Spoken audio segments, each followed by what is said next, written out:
Hello and welcome to a Smurp video, and at last we are at the final issue of Inferno, issue 4. Now, when we think Inferno, we think of that glorious time back in the late 80s with that big crossover with Hell. This Inferno is, in my mind, just a metaphor of everything that has been built sort of coming down, although it doesn't entirely come down, but I feel like Jonathan Hickman still could have chosen a better name, in my opinion. And this is how you matter, the quote from Omega Sentinel. And today we have pretty much straight in it, we have this page here. They're not messing around in this issue. So we have Charles Xavier, Professor Xavier, versus the humans of science and the machines, Omega Sentinel and Nimrod. Now, Omega Sentinel says these people are willing to give up their lives, and he says, well, so are we. And this is where it changes. This is where the dynamic changes. The machines are at war with the mutants, and they are not prepared to tolerate humans in this existence either. Humans are their enemy as well. They're not interested in them. They're just a means to an end, should we say. So, with the humans out of the way, it's go time. Now, when I think about Xavier and Magneto fighting Nimrod, one of the greatest Sentinel creatures in the Omega Sentinel, I feel like they're sometimes a little bit overgunned. I know Magneto's probably able to handle himself, but when I think about Xavier and his mental abilities to manipulate and control, I feel actually you're not going to be much good in this fight, really. But it is nice for them to get stuck into this. And it is a real battle done by brilliant painting artwork. I love the artwork in here, and I probably should have checked out who the artist is. Anyway, they are amazing. Now, this was the page that threw me off, because Xavier, after Cerebro is crushed, so we know what that means. That means that he is not going to be able to remember these moments, these final moments, which is why he's worn this helmet this whole time. That nothing else sinister there apart from that. But he's able to telekinetically rip these Nimrod to pieces, which I thought was bizarre. Now, I can't remember in those early days whether they kind of gave some hinting at that sort of level of power. I always, his main power was telepathy. Oh, I can't even say the word. The telekinesis was not there. Bizarre. So then we get the other moment that we've been waiting for. So just so you're aware, I figured out what it actually was. It was Moira's arm cut off, which we discover in a minute has a beacon in it, which is what Xavier and Magneto followed. That was, so Moira is not dead, she is alive. However, they have this conversation about, you know what I am, you know you can't kill me, otherwise we reset time. And she says, well, actually, I disagree. Boom. The end. It's over. It's over. Nah, I'm just kidding, it's not over. It's not over. The death of Moira 10 is not over. I should have waited a few seconds before I got very excited. Now, for those hardcore X-Men fans who have been around forever, this is where Jonathan Hickman's smarts come into play. He is, I think he's always said that he was a fan of X-Men anyway. And he's gone back to a time where Forge created a device which Emma Frost has, that he used to actually, when trying to take out Rogue with this gun, I think it's because she was believed to be a criminal. This when she first joined the X-Men, if I remember correctly. He accidentally shoots Storm she loses her powers for a period of time. Now, Emma, although she was, so we go back some time again. So this is one of those things where Hickman lays a little seed and goes back and gives you, this is the real answer. This is the stuff you didn't see. And then we get this whole monologue about Mystique, how she kidnaps by infiltrating these humans. She kidnaps Moira. And then she chops off the arm. She gives a heads up to Nimrod and Omega Sentinel. So she has played a part to set this whole thing up. And then she quite easily tells, you know, if you're human, that's it. I can kill you now and not worry about any consequence. We get another quote here from Mystique. I am everywhere. I am nowhere. Shadow unchained and unleashed. The world made me this way, so let the world suffer. Whoever its masters may be. So this almost like, this is chapter 2 of this bigger issue. Now, Jenny, this is kudos to you because you actually figured it out. Moira not wanting to bring Destiny was about because she was scared of them. She was scared of what they would do. They were unknowns. They had come in, they had brutally murdered her, and basically this is how I read it, she's basically scared of them. And she's basically saying to them, you've only seen a smidget of what I've seen.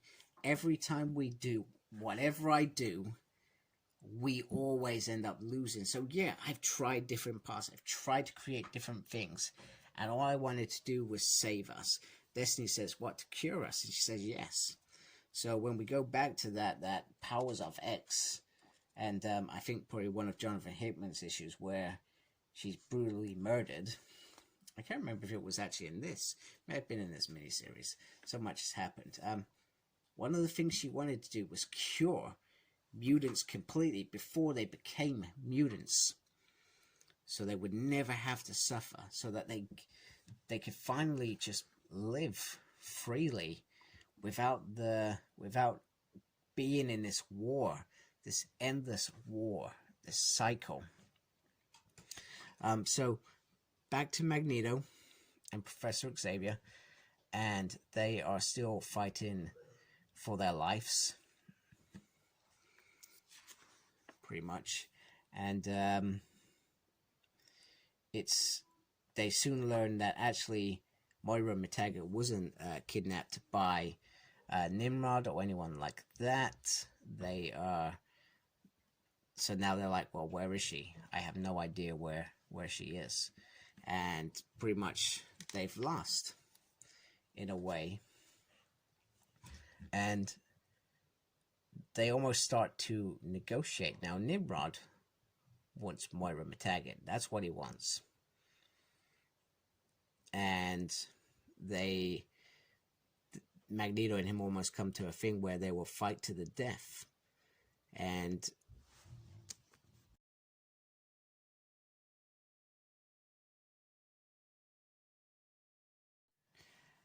anyway, Magneto shouldn't be so trusting. It leads in disaster with Charles Xavier getting his neck snapped. Well, at least that's how I take that picture as a snap. Then, so Omega Sentinel tries to use a dampener to take away Magneto's powers. But the point of these machines rising is very actually similar to the X-Men in terms of they actually feel persecuted, used by humans, created as tools, not able to live their own lives, constantly destroyed. It's a constant cycle for them as well. So they have if you look at Sentinels, Master Mode, Nimrod, Bastion, very similar, even though we as X-fans consider them evil. Hickman has taken them on, in their minds, they're not evil at all. They're used to do whatever. Anyway, Magneto is, well, pretty much gutted, and they are pretty much on their way out, which is Very interesting. So first blood is to the machines, and Magneto says, "We'll see you again." So if you think about this, actually every time the mutants have gone up against the machines so far, they've lost. So which is interesting, and it's interesting that the human kind of side of it is gone from them. So I'm looking forward to how that pans out next. So now that Moira is human, she is quite simply gonna die. However, here's the curveball, folks. I guess I was trying to understand why Doug was in the last issue so much, why there was so much emphasis on him. The emphasis is he's the curveball in Hickman's final little tale around these characters. And this is a blind moment to Destiny. She cannot predict what's happening. And he says, well, now that you've made her human, we have rules against murdering humans. You're not allowed to do it. If you do it, I'm not a rule breaker. I'm just going to go tell the governors what you've done. And they sort of bicker a little bit. And she says, well, you know what? I've got a new idea. I could just come and kill you. However, they may kill Doug. However, he's got his lovely wife with him. He's got crack on there, seeing how things are playing out as well. And let's be honest, I would not like to go against Bell or Warlock at this time. So Destiny talks about there are 3 probabilities, possibilities around them. You can attempt to kill her, and if you do, I will be dead in 6 months, and you will be exiled, and they won't resurrect me. We can kill the boy, then you'll fall, you will die, and I will remain on the council. And maybe you'll be resurrected in a few years. That's pretty decent. He has the right to be a bit cocky. He's like, my wife is a beast. I won't mess with her. And then we let the boy wins. We let Moira escape. Then they remain on the council and cause a power. However, he does too. So you can see Cypher, and it's always the quiet ones, has become an element of power. He has a powerful wife, a strong wife who has strong ties with Ariko. Kraken is always going to be cheering him on because he's the way that they communicate. They've got a bond. He's also got a bond with his friend Warlock as well. So the choice is made, and Warlock gives a little bit up to himself, and she says, you know, is this a way to keep tabs on me? He's like, no, I thought you might need 2 hands. You know, and then she says, you're going to wish me luck. And he's like, nope, see you later. And she says, well, you know what? At least you've got your humanity again. Which is interesting because for most of us, when this concept of Moira coming back as a mutant was a surprise for us, because we had always known her as human. In our eyes, she was human. So for her to be human again kind of resets everything, if that makes sense, apart from the missing arm. So it's interesting. And then we get this beautiful moment, which I think somebody reminded me. It's sort of based on the first issues of Powers of X or House of X, one of the two, where I think it's Professor Xavier in that, where Emma is, etc. So it's quite interesting. So the way things have changed is everybody in the Quiet Council knows everything. And that's what she's saying is that's the way it should have been from all along. There should be no secrets within this council, because then we can be broken. And they agree that they were right to keep those secrets, but it should have been as a collective. it's not just your burden, it's our burden. So he gets his crown, should we say. I'm not sure he's probably very happy right now, but then we get this nice little bit at the end where you get the nation's founders, and then we got the faithful, the trustworthy, the innocent children, their broker keepers. So Emma Frost plays a big part in keeping these characters honest, and I like that because in my job, in some of my past jobs, I've been the person to say, well, wait a minute, we have to think about this piece, because if we don't do this piece, we're not compliant and things can go wrong. So I like that bit. I've always liked Emma Frost anyway, especially from New X-Men. So we got the heroes, the villains, the killers, the liars, and the true believers. So the Quiet Council is a mix of all of that. And what they've built some walls, they've locked themselves inside, and they are hidden forever. So they've taken themselves out of the world, and nobody's getting in. Are they protected? Probably not. Probably not. And we got Sabretooth 1 coming out there. So Sabretooth, he is back, and he's been missing since that Powers of X and House of X. I just thought to say that. I don't know why. I probably need to read it at some point. I'm not going to go collect that or review that. However, I have decided that I'm going to review Immortal X-Men. I think I've put that on my list of subscriptions. So I am definitely doing that. So I like how this ends. I hate the stupid name. I like how this ends. I felt like it was a good sort of wrap up to some of these things.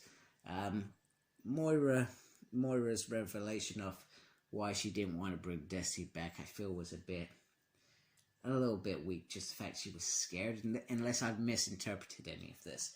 That's how I still interpret it, is she was scared of them because they were so brutal to her, and she was worried if they were alive, they would come do it again, because she intended to cure mutants. But she did, but that wasn't what Moira was about. She did try other things, but in the background she must have been working on this cure the whole time. So I still feel like there's something more there to be explored with Moira, and maybe that will be, because she's always kind of been in the background, very limited in the background, if I'm being honest with you. So I'm interested to see how that pans out. War's been declared with Nimrod and Omega Sentinel. I'm interested to find out how that now progresses. That's got to actually progress now. There's got to be a war coming. Preparation for this war. Now the trouble is, Xavier and Magneto don't remember these last moments, as far as I'm aware, because he wasn't wearing Cerebro. So it's going to be interesting how that grows. They know they died. I guess perhaps we'll see them go find out how they died and then go from there. But I think some interesting times.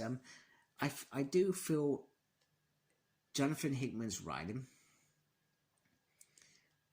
was it good enough overall to be what he explained, what I felt was going to happen? I felt like this was meant to be an amazing new era, a new universe, new things. And did Jonathan Hickman deliver? I'm going to say kind of. I feel like everything he wanted to do in the main X-Men story, House of X, Powers of X, and this, I think he achieved. However, I'm underwhelmed of how short this was. So we had 20 issues of main X-Men. We had 12 issues of Powers of X, House of X, and then Inferno, 4 issues. It's a little bit underwhelming, should we say. I don't know whether that's because he got the promotion, and he said, I'm going to lead it from up here, and this is still Jonathan Hickman's world, I guess. It's just different people running up, but I've got to say, for example, I'm enjoying Jerry Dugan's run on X-Men far more than I was enjoying Hickman's run. Hickman's run felt wasn't consistent in how the stories were coming along, if that makes sense. I still have no idea who the Broad King storyline ended. No idea how that ended.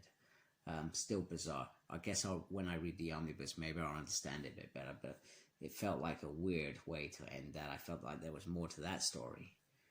Perhaps that's somewhere else. Anyway, I do hope you liked my run through of this issue. Thank you for watching. I really do appreciate it. Make sure you look after yourself. And if you haven't subscribed to the channel, thank you for those that do. Jenny, I'm certainly looking forward to hearing if you liked how this ended. And embrace the geekiness, guys. Take care. Goodbye.